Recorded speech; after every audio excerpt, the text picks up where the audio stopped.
Hello hi नमस्कार। मैं रोशन कुमार स्वागत करते हैं आपके अपने YouTube channel Panacea online classes पे। जैसा कि आपको मैं बताना चाहता हूं कि मैंने क्लास 9 से लेकर 12 तक के बच्चों के लिए व्याकरण पढ़ाने के लिए मैं शुरुआत करने जा रहा हूं, जिसमें क्लास 9 से लेकर 12 तक है तो काम तो आएगा ही, और आगे भी अगर आप पढ़ने जाइएगा, किसी भी एग्जाम दीजिएगा तो उसमें भी काम आने वाला है इससे।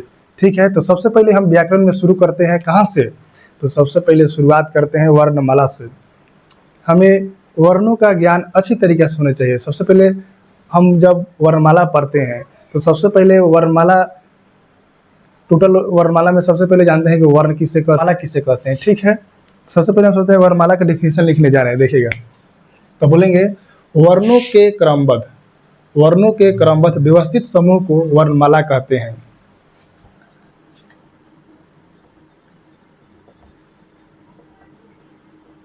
वर्णों के क्रमबद्ध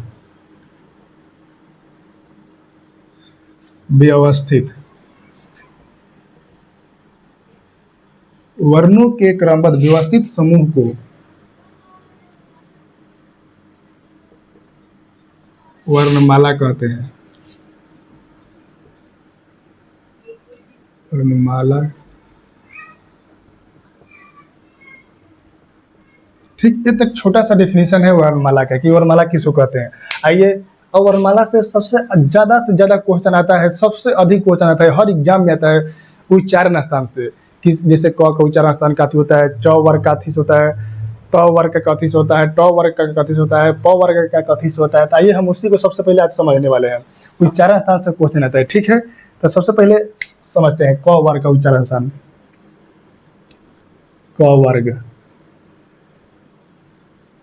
क वर्ग में क्या क्या आता है? तो क वर्ग में क से लेकर उसका पूरा वर्ण आ जाएगा। क, ख, ग, घ, अंग, च। ये ड दो तरीके से होता है, ड और ढ। एक आप ड देखे हुए इस तरीके से, और एक ढ होता है इस तरीके से, और एक ढ इस तरीके से होता है, बिंदी वाला ढ, र, त, ध, न, प, फ, ब, भ, म।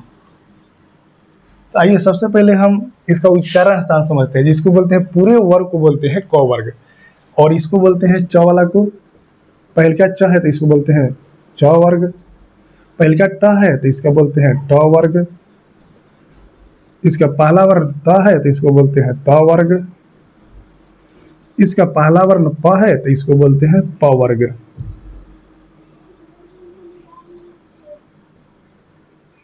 देखिए, तो सबसे पहले जो हम अब समझने वाले हैं कि उच्चारण स्थान से क्वेश्चन आता है। उच्चारण स्थान से तो क वर्ग का उच्चारण अति होता है, तो जितना भी क से लेकर घ तक होता है तो इसका उच्चारण स्थान होता है कंठ से,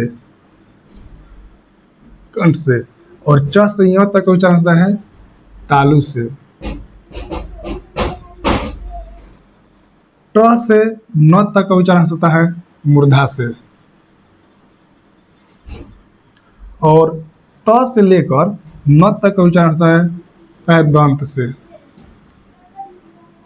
और प से लेकर म तक का उच्चारण होता है प से, और म तक का उच्चारण होता है ओष्ठ से, ओष्ठ से। प से लेकर म तक का उच्चारण होता है ओष्ठ से। इसे कितना सारा क्वेश्चन पूछेगा। सबसे पहले हम आपको याद दिलाना, इसको याद करवा देते हैं, अभी याद करवा देते हैं कैसे याद करना है। इतना सारा है, 5 गो है, यहाँ से लेकर 5 गो है, 5 गो यहाँ तक रहे, तक गिनिएगा तो 25 को पूर जाएगा, तो 25 को याद कीजिएगा उतना। आइए हम याद कराते हैं कैसे इसको याद करना है। तो देखिए, क वर्ग का पहला उच्चारण, पहला ही वर्ण होता है क से, और क से ही इसका याद रखना है न्यूमेनिक की से, कंठ से। क से याद रखना है कंठ से। देखिए च का, और नीचे ये प फ ब में, देखिए प फ पढ़िएगा तो ओष्ठ दोनों सटेगा, पढ़िएगा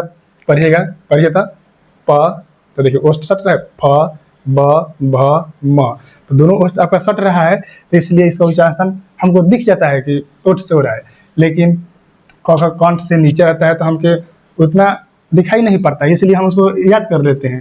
अच्छा जैसे ततता का देखिए, ततता पढ़िएगा तो इसका इसमें वो दंत आता है, दंत, और दंत से इसका नुमनी की याद कीजिएगा, द से दंत, द से याद रखिएगा दंत, ठीक है।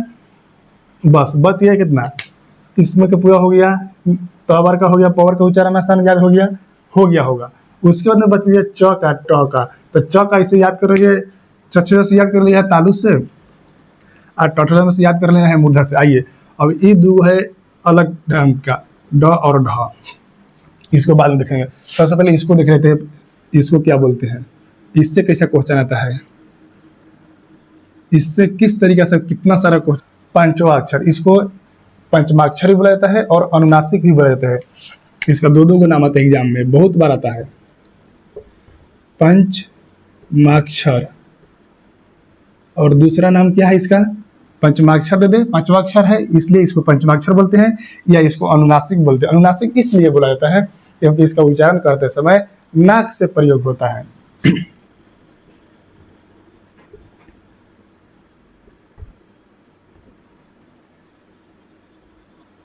अनुनासिक वर्ण बोलते हैं इसको, ठीक। अब आइए, अब ये दो से किसका क्वेश्चन आता है, ड और ढ से, तो इसको बोलते हैं ड, इस तरीके से बिंदी वाला, और ये वो है ढ, इसको बोला जाता है द्विगुण व्यंजन। इससे किसका क्वेश्चन आता है, तब इसको बोलते हैं द्विगुण व्यंजन, द्विगुण, इसको बोलते हैं द्विगुण व्यंजन, ठीक। उम्मीद करते हैं कि अभी जितना कुछ भी बताया है आपको अच्छी तरीके से समझ में आ गया होगा और याद भी हो गया होगा। आइए और अभी इससे किसका क्वेश्चन पूछेगा, तो जो क से लेकर म तक होता है इसको क्या बोलते हैं, तो इसको बोलते हैं स्पर्श व्यंजन बोला जाता है। क से लेकर म तक को स्पर्श व्यंजन बोला जाता है। आखिर एक बात आता है कि इसको स्पर्श व्यंजन क्यों बोला जाता है, देखिएगा, पढ़िएगा इसको, क से लेकर म तक ले सारे वर्ण को पढ़िएगा तो आपकी जीवा जो है अंदर मुख स्पर्श करती है। जीवा जो है हमारी अंदर में ही, अंदर हमारे जीवा जो है अंदर ही स्पर्श करती है, इसलिए इसको बोलते हैं स्पर्श व्यंजन। तो आप क्वेश्चन ऐसा भी आता है कि टोटल स्पर्श व्यंजन की संख्या कितनी है, तो बोलेंगे स्पर्श व्यंजन की संख्या टोटल 25 है। इसको नोट बना के लिखवा देते हैं, इसको भी नोट में याद रखना है, नोट, स्पर्श व्यंजन की संख्या 25 होती है। से कितना बार क्वेश्चन आता है कि स्पर्श व्यंजन की संख्या कितनी है, तो बताना है स्पर्श व्यंजन की संख्या टोटल 25 होती है। कितना होती है, 25। आइए कुछ आपसे टेस्ट लेना चाहते हैं, जैसे कि अभी उच्चारण स्थान से याद करवाए हैं, क से लेकर म तक ले, देखिए बताइए क का उच्चारण स्थान कथी होता है, तो बोलिए, अंदर ही बोलिए, अभी बोलिए। तो देखिए क का बोलेंगे, क से ही शुरुआत होता है और क का पहला ही शुरुआत होता है कंठ से, तो ग का कथी से होगा, तो वो भी कंठ से ही होगा। बताइए च का बताइए, तो च का होता है तालु से। द का बताइए, तो द का तो दंत से ही होता है, और द के पूरे समूह का जितना हो जाएगा त थ द ध न पढ़ते जाएंगे उस सब का दंत से ही होगा। पफवा का होगा तो पफवा से पढ़ेंगे तो ओठ सटता है, इसलिए तो दिखाई दे देता है, इसलिए उसको उच्चारण बोलेंगे ओठ से होता है, ठीक है। और देखिए जितना भी पांचवा अक्षर है इस सबको बोला जाता है पंचमाक्षर, या दूसरा नाम इसका अनुनासिक है। देखिए इससे क्वेश्चन आता है, इसको क्या बोलते हैं, ड और ढ को क्या बोलते हैं, तो इसको बोलते हैं द्विगुण व्यंजन। और स्पर्श व्यंजन पूछता है कि स्पर्श व्यंजन की संख्या कितनी है, तो स्पर्श व्यंजन की संख्या टोटल 25 होती है, ठीक है। उम्मीद करते हैं कि आपको ये सारी चीजें अच्छी तरीके से समझ में आ गई। आइए अब इससे आगे हम पढ़ते हैं, यर लव का देखते हैं, उससे कैसे क्वेश्चन आता है यर लव से। आइए अब हम यर लव को सीखेंगे कि यर लव से किस तरीके से क्वेश्चन आता है, और उससे भी इतना सारा क्वेश्चन आता है कि आप अंदाजा नहीं लगा सकते। तो देखिए अब यर लव से कैसा क्वेश्चन पूछेगा, तो हम सबसे पहले यर लव लिखना शुरू करते हैं। य र ल व तालाब श बुधान श दंती श ह छ तर गिया, एक याद रखना है शरा।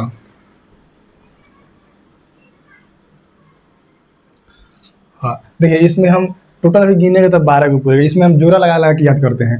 इसे यहाँ से लेकर वह तक 4 गो, फिर यहाँ से जाएंगे तो यहाँ से 4 गो, फिर यहाँ से 4 गो। देखिए 11 लोगों का बोलते हैं, तो 11 लोगों को बोलेंगे अंतस्थ व्यंजन बोलते हैं। तलाबशा, मूर्धन्यशा, दंतीसा और हा, इसको क्या बोलते हैं? तो इसको बोलते हैं उष्म व्यंजन या दूसरी का संघर्षीय व्यंजन। इसको क्या बोलते हैं? छ, त्र, ज्ञ, स्र, तो इसको बोलते हैं संयुक्त व्यंजन। आखिर उसको संयुक्त क्यों नाम दिए? तो संयुक्त वर्ण का व्यंजन का नाम होता है दो व्यंजनों से मिलकर बना वर्ण संयुक्त वर्ण कहलाता है। तो ये जो है ना छ, त्र, ज्ञ, स्र मिलकर बना हुआ है, हम आगे समझेंगे। इसको देखिए, इसको क्या बोलते हैं 11 लोगों को? तो बोलेंगे 11 लोगों को बोलते हैं अंतःस्थ व्यंजन। इसको बोलते हैं अंतःस्थ व्यंजन। इसको क्या बोलते हैं? उष्म व्यंजन। उष्म व्यंजन। और एक दूसरा नाम है संघर्ष। संघर्ष क्यों बोलते हैं? क्योंकि जब इसको तलाब सा, मुदान सा, धंती सा, हा जब बोलते हैं तो इसको संघर्ष करना पड़ता है बोलने के लिए, इसलिए इसको संघर्षीय व्यंजन बोलते हैं। संघर्षीय, संघर्षीय व्यंजन। इसको क्या बोलते हैं? तो संयुक्त व्यंजन।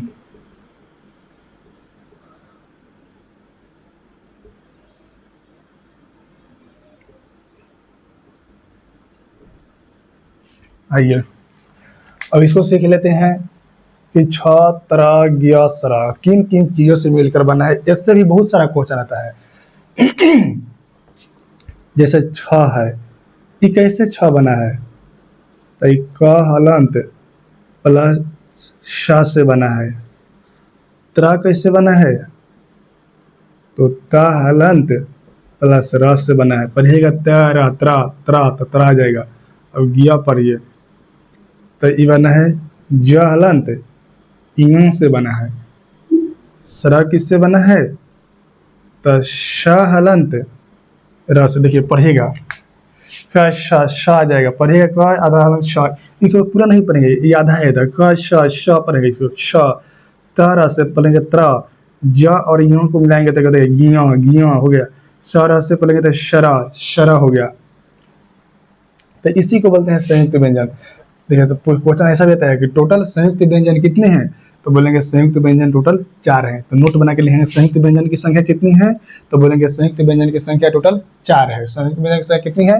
तो बोलेंगे संयुक्त व्यंजन की संख्या 4 है। कौन कौन? तो छ, त्र, ज्ञ, स्र। नोट में लिखेंगे इसको।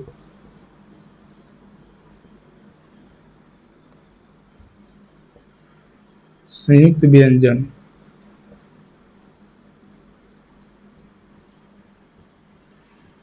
की संख्या 4 है। इसको हमेशा याद रखना है कि टोटल संयुक्त व्यंजन कितना है? तो याद रखना है 4 को। कौन कौन? तो छ, त्र, ज्ञ, स्र। जैसे तालाब सा हो गया, इसका उच्चारण स्थान बहुत पूछता है। तो तालाब सा कथी से होता है उच्चारण स्थान? तो बोलेंगे तालाब सा का तालु से आता है। तालाब सा नाम ही में है तालाब सा, इसलिए इसका उच्चारण स्थान तालु से होता है। इसका उच्चारण स्थान कथी से है? तो इसका स्थान होता है मूर्धा से। और ये इस से भी बहुत सारा क्वेश्चन आता है।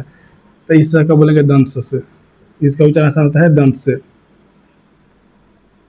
तो तालाब से है तो तालु से, मूर्धन से है तो मूर्धा से, और दंत से बोलते हैं तो इसका उच्चारण स्थान दंत से हो जाता है। बस उस इसको आप याद कर लेना है एक। और बाकी इसका अंतस्थ कौन बोलते हैं? तो 11 लोगों को अंतस्थ बोलते हैं। क्वेश्चन आएगा, बताइए इनमें से कौन सा अंतस्थ व्यंजन है? इनमें से कौन सा अंतःस्थ व्यंजन है? ऑप्शन में दे देगा, मान लीजिए य दे देगा, ए में य, बी में दे देता है तालाब सा, सी में दे देता है उदन सा, डी में दे देता है मान लीजिए गिया दे दिया। तो बताइए तो इसमें से कौन सा अंतस्थ व्यंजन है? इसी तरीके से क्वेश्चन आपके एग्जाम में आएगा। तो कौन हो जाएगा बताइए आप भी। आपको इसको बताना है, कमेंट करके बताना है इसमें से कौन सा है आपका अंतस्थ व्यंजन। पहले का क्वेश्चन, दूसरी का क्वेश्चन लिख लीजिए।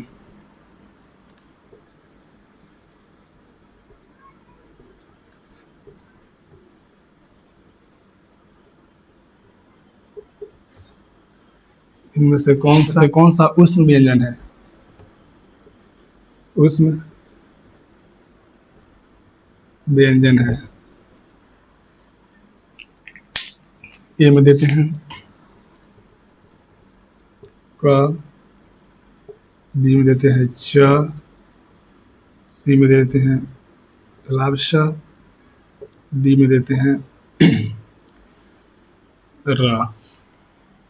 आपको बताना है, इसका भी कमेंट करके बताना है कि इसमें से कौन सा उच्चारण स्थान उष्ण व्यंजन है। ये मतलब इसमें से कौन सा उष्ण व्यंजन है आपको बताना है इसमें से। आइए एक और क्वेश्चन देते हैं।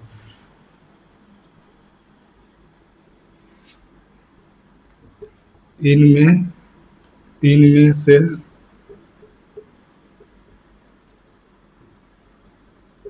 कौन सा संयुक्त व्यंजन है।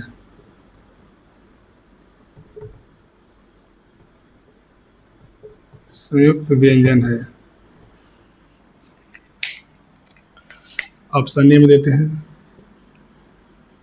च, ऑप्शन बी में दे देते हैं ट, सी में देते हैं छ और डी में दे देते हैं य। आपको इसमें से बताना है कि कौन सा संयुक्त व्यंजन है। आपको इसका भी आंसर कमेंट करके बताना है। अगर आप तीनों क्वेश्चन बता देते हैं तो हम समझेंगे कि जो कुछ भी पढ़ाए थे आपको अच्छी तरीके से समझ में आया है। ठीक है, तो आज के लिए इतना ही रखते हैं, फिर आगे के क्लास दूसरे वीडियो में समझेंगे। जैसे में आ से आ का समझेंगे और AI का समझेंगे। अगले क्लास में हम उसको भी अच्छी तरीके से समझेंगे और उसको भी याद करा देंगे पूरे क्लास में ही। ठीक है, बाय।